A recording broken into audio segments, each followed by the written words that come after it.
It's pretty dark in here. It's a little too dark. Lead the way, Sir Kermit. Can we turn this up any brighter? Woo! Welcome back to the channel. I'm back with the Kermit Sword build part 2. So in the last video, we 3D printed the sword, cleaned it up, and got it ready for molding. And then we made a 2-part silicone mold. In this video, we're gonna go ahead and cast the swords in resin, clean them up, paint them, and put them all together. So I hope you guys enjoy the video. Thank you for coming back and watching the second part of this build. I'll come back when we're all done. Okay, so let's cast up some swords.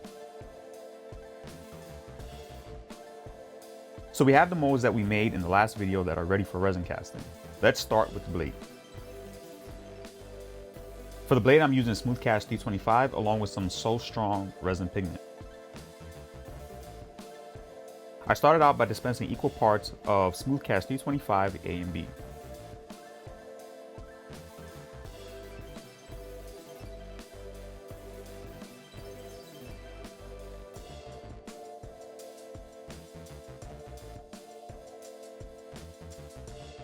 I added too much of the So Strong pigment dye, as you'll see shortly.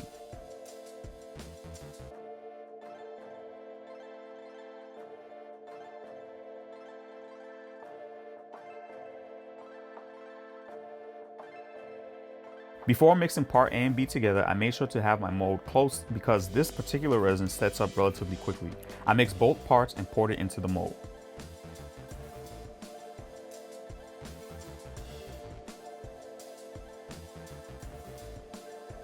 To eliminate air bubbles, I put my mold into a pressure pot and allowed it to cure in the pressurized pot.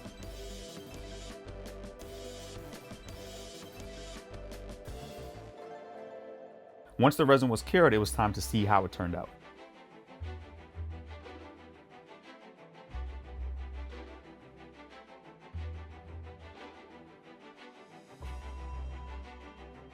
Not bad, but the blade is way too dark. Time to try again. This time I'm trying out some Crystal Clear 200 along with some pearlized pigment powder. I dispensed part A and B of the Crystal Clear according to the manufacturer's bulletin. I added some blue resin pearlized powder to part B.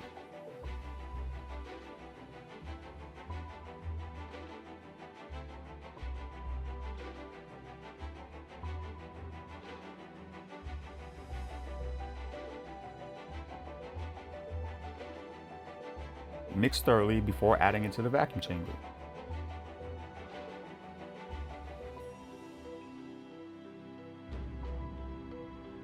Once the vacuum chamber was done, I removed the resin, poured it into the mold,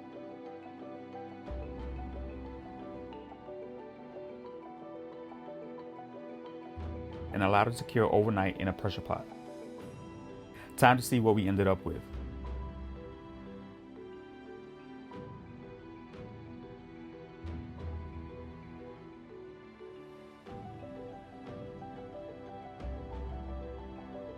Good, but I added too much powder.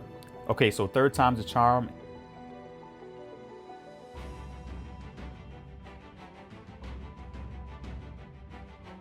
And finally, perfect.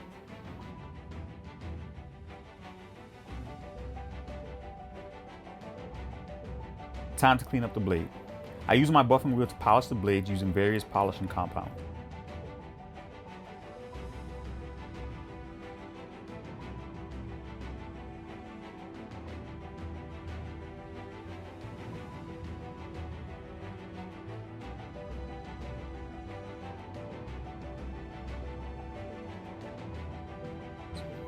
And here are the results.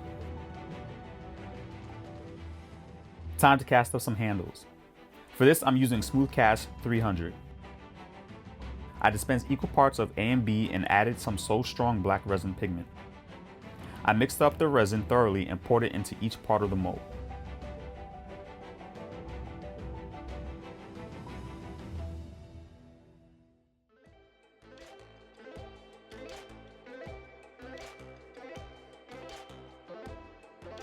Once the resin started to set, I closed the mold and poured some more resin in.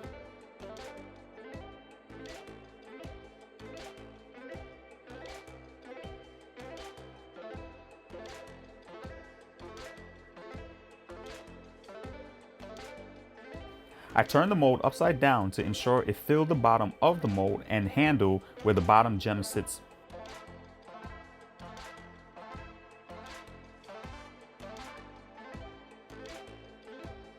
And here is our resin handle.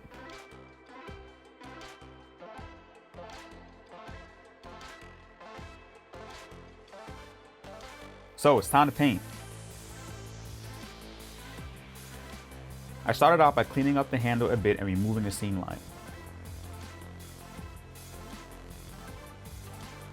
I then coated the handle in some primer filler .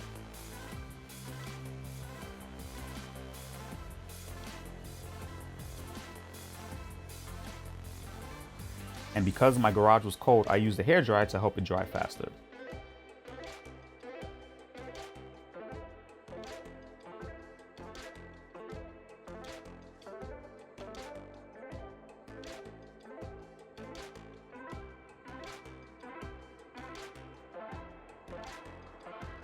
So I decided to use Krylon's Shimmer Metallic Candy Pear for the handle.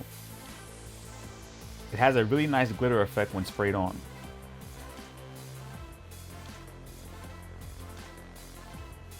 I also decided to try out Krylon's Clear Polyurethane, and I was seriously impressed with the results. I applied a few heavy coats and allowed it to dry overnight.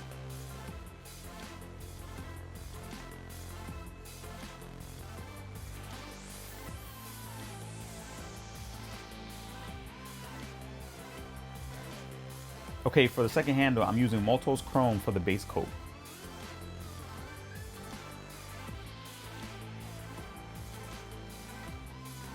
I sprayed on a few coats with an airbrush and allowed it to dry.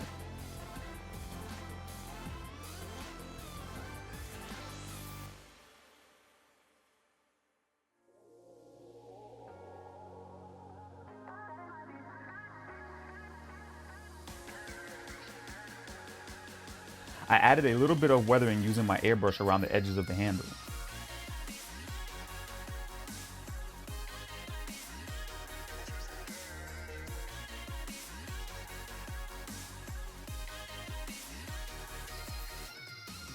I then sprayed on a few coats of Tamiya Transparent Red, allowed it to dry,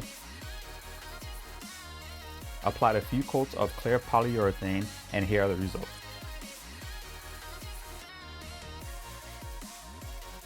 Here are all the parts ready for assembly.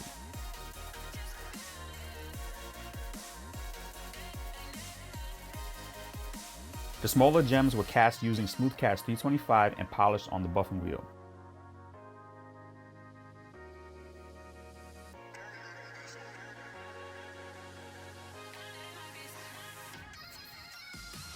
Time to put the sword together.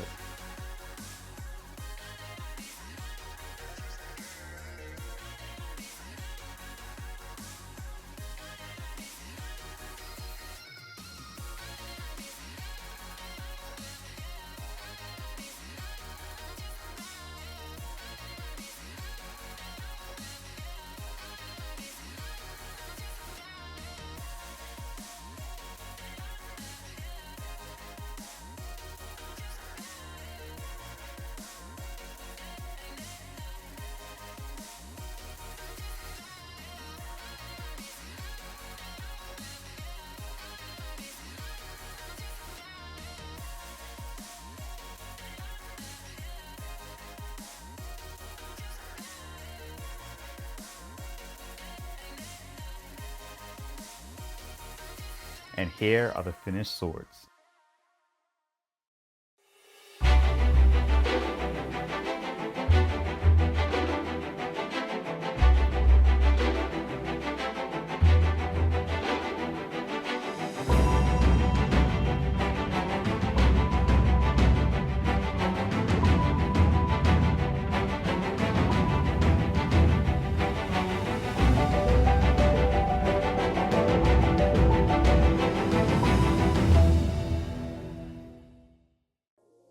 All right, so here they are.